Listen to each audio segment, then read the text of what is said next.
वहीं झारखंड फतेह के लिए सभी पार्टियों ने अपनी पूरी ताकत झोंक रखी है। बीजेपी की तरफ से पीएम मोदी से लेकर सीएम योगी ने पहले चरण के लिए तो चुनाव प्रचार किया ही, दूसरे चरण के लिए भी रैलियां कर रहे हैं। तो इंडिया गठबंधन की तरफ से खुद हेमंत सोरेन पूरी जी जान से प्रचार अभियान में जुटे हुए हैं। उनके साथ मिल रहे हैं राहुल गांधी। यानी कि हर कोई जानता है और जनता के सामने अपने वादे और नीतियां रख रहा है। लेकिन पहले चरण की वोटिंग से पहले झारखंड का सियासी माहौल एक फतवे से गर्मा गया है। वोटिंग से पहले जमीयत उलेमा ने इंडिया ब्लॉक को वोट करने का फतवा जारी किया है। जमीयत उलेमा ने लेटर जारी करते हुए लिखा, वक्त का तकाजा है कि मुसलमान एक होकर इंडिया गठबंधन को अपना वोट दे और वोट दिलाए भी। इस लेटर में और क्या कुछ है ये भी आपके सामने रखते हैं। इस लेटर को देखिए, वो तस्वीर भी लगातार आपके सामने चला रहे हैं। इस लेटर में कहा गया है, मुसलमानों को एनआरसी, यूनिफॉर्म सिविल कोड, वक्फ बोर्ड कानून लाकर और घुसपैठियों के बहाने डराया धमकाया जा रहा है।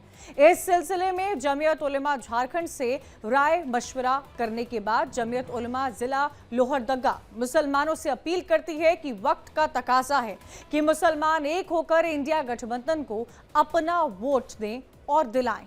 जमीयत उलेमा ने लेटर के बहाने ये बताने की कोशिश की है कि भारत के मुसलमानों को एनआरसी, यूनिफॉर्म सिविल कोड, वक्फ बोर्ड कानून लाकर और घुसपैठियों के बहाने डराया धमकाया जा रहा है। लेकिन बड़ा सवाल यहां पर यह है कि अगर बीजेपी सरकार बांग्लादेशी घुसपैठियों और रोहिंग्यों पर कार्रवाई करती है तो इससे जमीयत को क्या परेशानी है। अगर जमीयत को परेशानी है तो वो खुलकर बताए, क्योंकि ऐसे फतवे से सांप्रदायिक सौहार्द ही बिगड़ेगा, जो देश के हित में बिल्कुल नहीं होता है। और यही वजह है कि जमीयत उलेमा के चुनावी फतवे को लेकर बीजेपी हमलावर हो गई है। बीजेपी का क्या कहना है कि क्या यह देश मुसलमानों के कानून से चलेगा। यह फतवा भारत की एकता और अखंडता पर प्रहार है। बीजेपी ने और क्या कुछ कहा है इस पूरे मामले पर, सुनिए।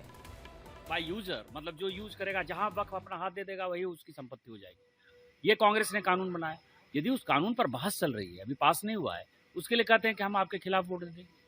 यूनिफॉर्म सिविल कोड जो है गोवा में लागू है, क्या मुसलमान वहां प्रताड़ित हो रहे हैं?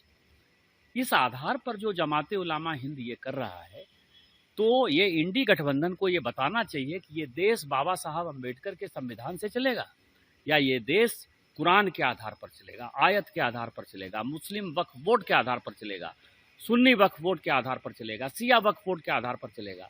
ये उनको बताना चाहिए और ये इस चुनाव में सबसे महत्वपूर्ण मुद्दा होने वाला है।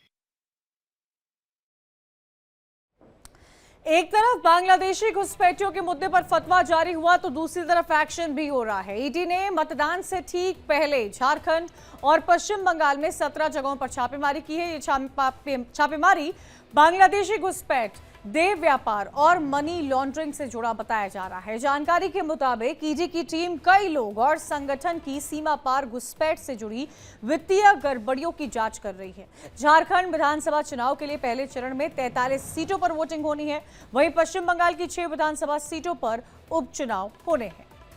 और ये एक्शन अमित शाह के बयान के बाद हो रहा है, जिसमें उन्होंने झारखंड से घुसपैठियों को गिन गिन कर बाहर करने की बात कही थी। सुनिए।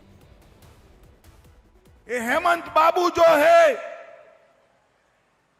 वो वोट बैंक की लालच में बांग्लादेशी घुसपैठियों को झारखंड में घुसा रहे। झारखंड के आदिवासी युवा की नौकरी एक घुसपैठिए खा गए। हमारी झारखंड की बेटियों से वो दूसरी, तीसरी, चौथी शादी रचाते हैं और उनकी जमीन हड़प रहे। एक घुसपैठिया हमारी रोटी, हमारी बेटी और हमारी भूमि के लिए खतरा है। एक कांग्रेस और जेएमएम के लिए आदिवासी केवल एक वोट बैंक है, एक प्रॉपर्टी की बैंक है और एक प्रदर्शन की बैंक है। एक छोटा सा ब्रेक, जल्द हाजिर हो रहे, खबरें लगातार जारी हैं।